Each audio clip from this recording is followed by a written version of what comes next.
All right, let's talk turkey. Market's down. Ooh, first down day, what, in, seems like a month and a half. The market consistently is doing the same thing over and over again. There's a news story that perpetrates this idea that the market could go down because of whatever that news story is. Turkey. First it started with Italy, and that was where we really trapped the shorts. But then we had the turkey, which then gave the shorts that added incentive to maybe add to their shorts. So when that didn't work, they have to still be covering from Italy into Turkey, into the Manafort, I think it's Manafort, Cohen indictments. Does anybody care about this stuff? No. We rallied off that too. So if you want to blame what's going on today as political unrest or Turkey or Italy or whatever, it's not. It's because we just rallied 1,700 points in the last 2 weeks. Are you not allowed to give back 80 points? But that's not what I'm talking about. None of that matters. You shouldn't care about where the market goes ever again, because what you're doing is you're coming to my chat room and I'm showing you how to trade the VWAP 1 minute multi-day VWAP reversals that are working, and they're still working 100% of the time. So the guy out there that was skeptical that we went 17 for 17, now we're 22 for 22 because they work every single time. Will they continue to work continue? I guess that's a real sentence. Will they continue to work every time? Obviously not. But right now, keep doing them because they're working. DDD Friday options, we're still living off that money from what was that, 2 weeks ago. We parlayed that into what? AMD breaking out. Oh, the shorts still think they got something going on there with AMD, do you? How about when it broke 20 and you got 22? Oh, right, there it is right now. But that's not what I'm here to talk about. I'm here to talk about the consistency of the 1 minute multi-day VWAP reversals. Urban, URBN, gapping up yesterday. Everyone's excited about the news. And why is it breaking the 1 minute VWAP? I don't know. Shorted, 51.50. The $50.50 call puts when the stock broke 51.50, we're trading at 50 cents. A few of our guys got involved. I did not get a print, but I will take credit for this trade because it was announced in the room. Sadly, I did not get any, and by the time my computer stopped wigging out, they were at $1.15. Now, if you bought them at 50 cents and they're at $1.15, you're already at a pretty good profit. Where I said, if you have them here at 50 cents, you might want to take some profits here, but don't sell all of it. Next thing you know, Urban's turning into another short as it breaks under 50. So at that point, we finally looked at the 47.50 puts. Bing, bing, bang. Next thing you know, the stock's down at $45. The trade of the year, we thought. We couldn't imagine getting another 10-bagger. Usually these things are rare events. But there you have it. DDD into the AMD, into the Urban. Then we had ADI reversing. But then we got to today. One of my favorite stocks from the old days, and I don't like the stock anymore, Alibaba. Don't own it anymore. I still have some options that are probably going to expire worthless, but I gave up on the stock when it couldn't hold 200. I'm not going to sit around here and suffer fools when the market is a juggernaut full of opportunity. I'm not going to sit with a stock that's obviously done. It couldn't hold 200. Done. I got crushed. I bought some $200 calls, 210s, 220s, 230s. All done. Gone. Worst trade of the year. By far. But could have made it all back in one day. What did Alibaba do today? First, chopping around in the morning, and here's the sick part, we were long the stock at 85, 185. Goes to 186. Look at us, we just made $1. Then it goes to 186.50. If it goes to 187.50, so what? At that point, I'm thinking, all right, the thing's up 7 points, probably going to get some profit taking. But then the profit taking ensued, and it broke back under the 185. And I wasn't thinking shorting there. But when 182.50 broke, now we're talking, hey, this seems a little bit more significant than just your typical pullback. There's something a little bit more significant going on with the Alibaba. Okay? And also, you know how I love strike price breaks on Thursdays and Fridays. So when this thing broke 182.50, we're looking at the 180 puts for $1. Guess what? Somebody was already in them at 50 cents. He sold them at $2.50. That's 5 times your money. So even if you bought them at $1, they went to $7.50. Now again, got some at $1, you were selling them at $2, $3, $4. Nobody sits there and buys them at $1 and sells them at $7.50. But if you're taking profit along the way, another phenomenal trade off the 1-minute multi-day VWAP reversals.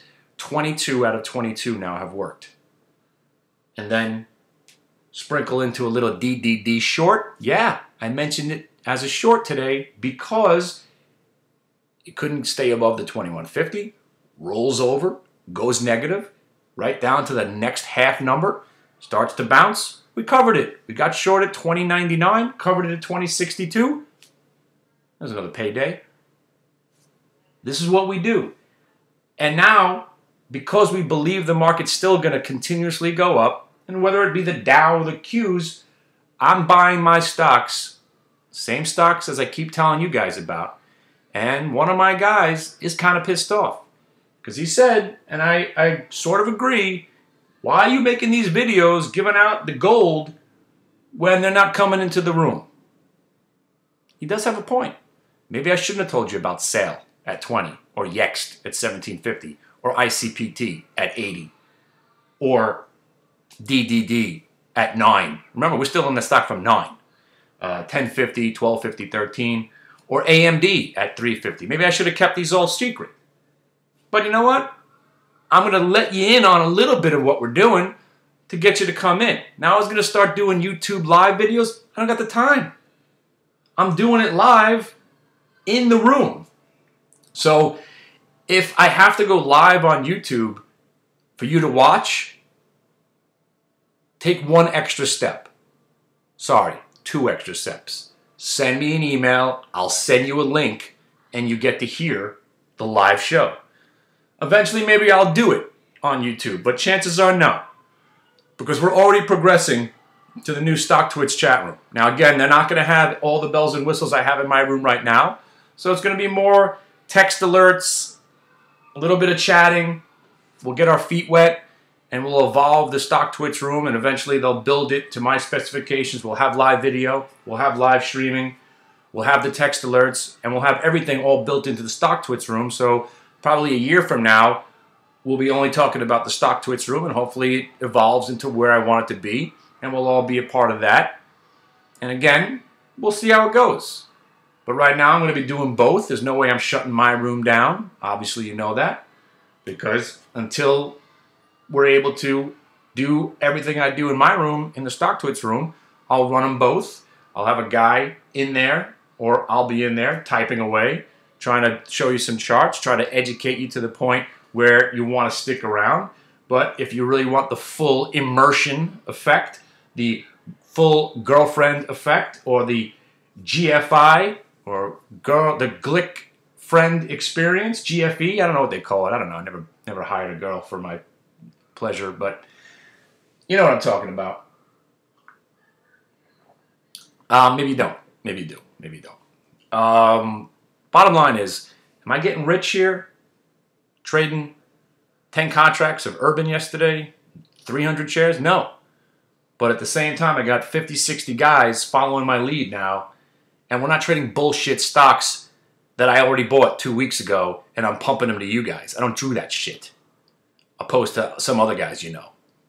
I don't trade low volume stocks. I trade real stocks with real charting expertise. So again, it's free till Labor Day, but most importantly, I'm doing another options class tonight. These were classes that I was getting paid anywhere from $500 to $1,000 to do. And they're usually members only, but again, up until Labor Day, everything's free on me. And once again, nobody does what I do. Because if they did, they'd all be proven to be scam artists. Let me hang out, Tim, for a month, month and a half in your chat room. Teach me what you know. Let me see it work for a month, month and a half, sometimes more. Give me the opportunity to learn from you, Tim Sykes. I want to learn. I want to know how I could sit on a beach like you. But you won't let me do that unless I give you $5,000 up front. I'm not interested. Jason Bond. I'm in the chat room for one day. I'm in the chat room. I ask him one simple question. How come you only trade these low volume, thin stocks that are easily manipulated? Next thing you know, my IP address is blocked. Is that a really harsh question to answer? Why do you only trade stocks with low volume that are easily manipulated, period? Next thing you know, I'm blocked. I'm kicked out of the chat room. I can go on and on. We can talk about Oliver Velez, Warrior Trader. Anybody out there, if they're so awesome, do what I do. Let them in for free. Prove what you can do. Give me a reason to want to pay you, and I'll pay. All right. But tonight, and I'm just going to put the link right here, but if you're too lazy to type me an email right now, and I'm sitting here waiting, all right? So if you see this video, I'm waiting. KennyGlick@AOL.com. Send me an email right now. I will send you the link right now. So I know we've had some slip through the cracks, but I think we got all our emails out, and now I'm on to the phone call phase. I'm going to start calling you all and yelling at you for showing up 2 weeks ago and hanging out for an hour and not coming back because you missed some of the greatest trades I've ever seen. And that's a lot. It's not too often you see 20 baggers, 30 baggers, and I know nobody did it, but there was a trade last week, 78 times your money. And again, that was if you were buying them at 2 cents. Nobody was looking to buy them at 2 cents, but they was out there. They're out there. But again, 10 times your money's pretty good. 3 times your money's pretty good. 1 times your money's pretty good, right? So until your guru lets you into his world for nothing, don't trust him. No reason to trust a guy, and there's no reason to pay for something until you get to kick the tires a little bit, right? Take a test drive. I'm not talking about a 3-day trial. I'm talking about give me a reason to believe in you. Jason Bond, Tim Sykes, Warrior Trader, Oliver Velez. Give me a reason. Give me a reason. There's 20 other guys I can mention. Give me a reason to believe. Everybody's got a chat room now. I'm the original. And still, nobody does what I do because they don't have the balls to do it. Because I don't care. You come in and you spend 2 days here and those 2 days weren't too good and you never come back, that's on you. Because that's not how trading works. First of all, you're not going to learn how to trade by sitting in the chat room. You're not going to trade from a book or taking one seminar. The only way you're going to learn how to trade is an extended stay with skilled people who know what they're doing, know what they're talking about, and you be a part of what they're doing and learn from them over an extended period of time. Well, how long does that take, Kenny? I'm really impatient, and I want to just get to losing my money as soon as possible. If that's your attitude, you're going to lose. This is a marathon that never ends. So you could come in, you could have 3 good picks, and next thing you know, you're having the best time. You haven't learned anything. You want to learn, right? My God. So that's it. Tonight, 9:30 p.m. Eastern Standard Time, we'll be going over what we think is going to be viable ideas for Friday. Remember, it is an August Friday. Chances are it's going to be a dead, awful, boring day. But maybe it won't. If this selling intensifies, nobody wants to go home long on a Friday at the end of the month. Maybe we'll get some more selling. Maybe we just trap more shorts and blast off. Or maybe there'll be nothing going on. But nothing going on is a big part about trading. Knowing when not to trade. It's a big part of this. Risk management, money management, discipline, all comes into play. And those are things that you don't learn from books. Those are only things you could learn from by me yelling at you in the room, what the hell are you doing? Because I took my mentorship program, my option classes, my VWAP class, everything I've done in my life, rolled it all into 3 hours a day, take a break in the middle of the day, my guys come in, they reiterate what we did in the morning, teach you a little bit more about the setups. I come back on the air late in the day, wrap it up, prepare for tomorrow, and then Next thing you know, it's the next day.